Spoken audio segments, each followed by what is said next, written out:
मानसिक स्वास्थ्य ही हमारी शक्ति है, क्योंकि जब तक हम स्वस्थ नहीं रहेंगे, स्वस्थ खाली फिजिकल शारीरिक रूप से स्वस्थ होना ही स्वस्थ होना नहीं कहलाता है।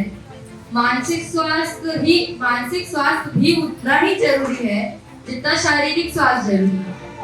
आपने बबली ने उदिति साहू ने बहुत सारे एग्जाम्पल दिए प्रधानमंत्री का और राष्ट्रपति का। आप सब जानते हैं बड़ी गुरु माता साहेब कलाम देवी माता साहेब को 10 साल जब गद्दी खाली थी, उन्होंने असम तक अकेले दौरा। उस जमाने में, जिस जमाने में औरत को केवल घर में ही रखा जाता था, घूंघट के अंदर रखा जाता था, उस जमाने में 10 साल गुरु गद्दी चलाने वाली हमारी कलाम देवी माता साहेबों के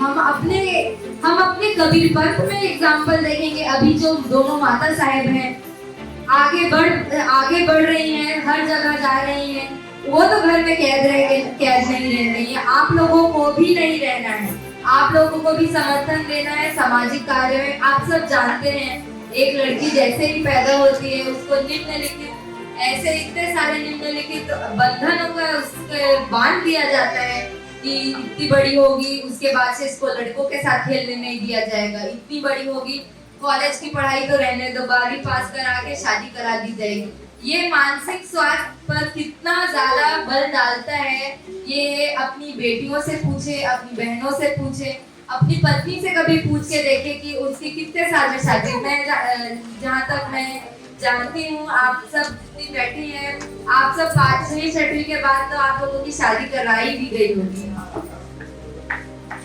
तो अभी भी आपके पास मौका है, आपकी बेटियां तो पढ़ रही हैं, आप हर दिन उनसे क्लास लीजिए, बोले कि आज हमें ये चीज सिखाए, आज हमें इंग्लिश सिखाए। इंग्लिश बहुत जरूरी हो गया है आज के जमाने में, दुनिया में चलन के लिए इंग्लिश में बात करना बहुत जरूरी हो गया है, इंग्लिश में समझना बहुत जरूरी हो गया है। तो नारी सशक्तिकरण केवल शारीरिक स्वास्थ्य से स्वस्थ रहेंगे ही नहीं, बल्कि मानसिक स्वास्थ्य उसमें बहुत ज्यादा। मैं बार बार यही चीज कहना चाहूंगी।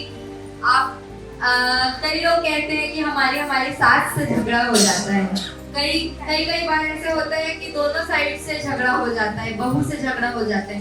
तो सामने झगड़ा करने की जगह अपने मन को बताइए, अपने मन से लड़िए, अपने आप से लड़िए कि क्या मैं सही बोल रही हूँ, क्या सामने वाला सही बोल रहा है। अगर हाँ, तो उस चीज के लिए लड़िए, अपनी बेटियों के लिए लड़िए, उन्हें आगे बढ़ाए, उन्हें जॉब करें। केवल शादी करके उन्हें विदा मत कीजिए, वो विदा करने के लिए आपके घर पैदा नहीं होती है।